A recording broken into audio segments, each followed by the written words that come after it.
Hi family, welcome to Revathi's kitchen. ఈరోజు మనం చేయబోయేది మిరియాల రసం అండ్ దొండకాయ ఫ్రై.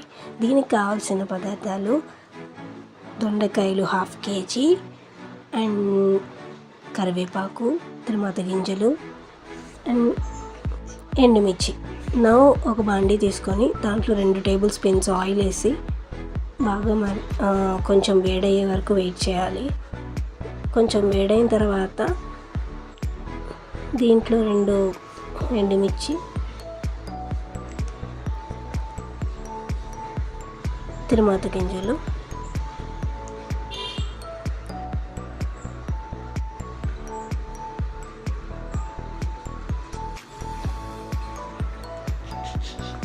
కరివేపాకు వేసి బాగా మిక్స్ చేయాలి. ఇప్పుడు దొండకాయలు చిన్నగా తరుక్కున్నవన్నీ వేసేయాలి. వేసి బాగా మిక్స్ చేసుకోవాలి.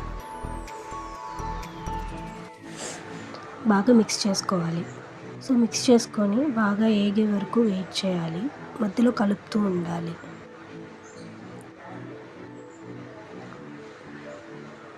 సో ఎక్కువ ఫ్లేమ్ పెట్టకూడదు, మాడిపోతాయి.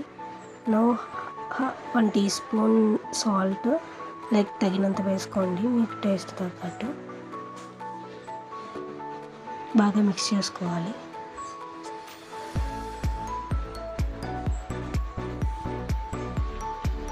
బాగా ఏగాయి ఇప్పుడు మనం చూసుకుంటే. ఇప్పుడు బాగా వేగిన తర్వాత 2 టేబుల్ స్పూన్ కారం,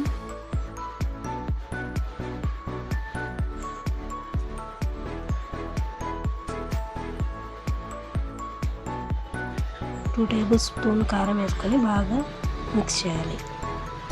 మిక్స్ చేసి ఒక 5 మినిట్స్ అలా ఉంచి దించేసుకొని కొత్తిమీరతో గార్నిష్ చేసుకోవాలి. అంతే, దొండకాయ ఫ్రై రెడీ. నెక్స్ట్ డిష్ మిరియాల రసం. దీనికి కావాల్సిన ఇంగ్రీడియంట్స్: చింతపండు రసం,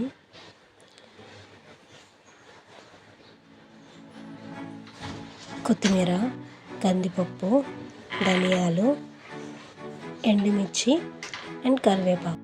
ఇప్పుడు ఒక మిక్సీ జార్ తీసుకొని దాంట్లో అల్లం వెల్లుల్లి పేస్ట్ అండ్ ధనియాలు 1 స్పూన్, మిరియాలు కొన్ని, కందిపప్పు 1 టీ స్పూన్, 2 వెల్లుల్లి రెబ్బలు వేసి మిక్సీ పట్టుకోవాలి. ఇప్పుడు ఒక బాండీ తీసుకొని 3 టేబుల్ స్పూన్స్ ఆఫ్ ఆయిల్ వేసి కొంచెం వేడైన తర్వాత 4 రెమ్మలు ఎండుమిర్చి వేయాలి. 1 టేబుల్ స్పూన్ తిరువాత గింజలు, 1 టేబుల్ స్పూన్ జీలకర్ర, కొంచెం కరివేపాకు వేసి బాగా మిక్స్ చేయాలి. సో ఇవి కొంచెం వేగిన తర్వాత మనం మిక్స్ చేసుకున్న పేస్ట్ని మొత్తం తీసేసి వేసేయాలి.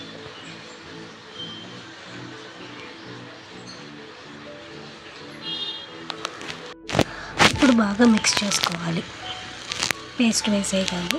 బాగా మిక్స్ చేసుకొని పచ్చివాసన పోయే వరకు బాగా వేపాలి. ఇప్పుడు 1/2 టేబుల్ స్పూన్ పసుపు వేసి బాగా మిక్స్ చేయాలి.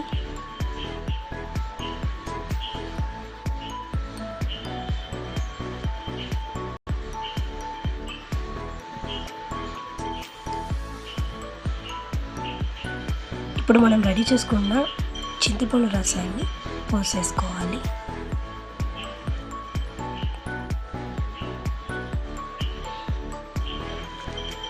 ఇప్పుడు 2 గ్లాసెస్ ఆఫ్ వాటర్ తీసుకోవాలి.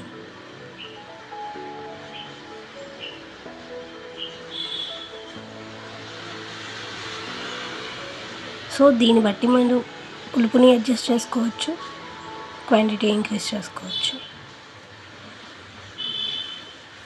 తగినంత సాల్ట్ యాడ్ చేసుకోవాలి.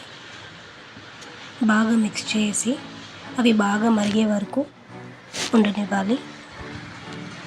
చూస్తున్నారు కదా.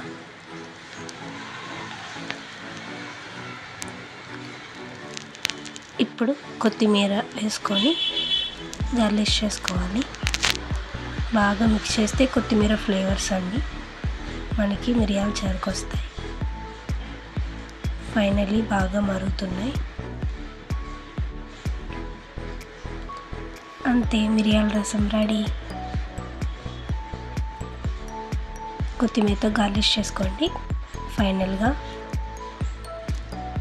మిరియాల రసం రెడీ. Thank you.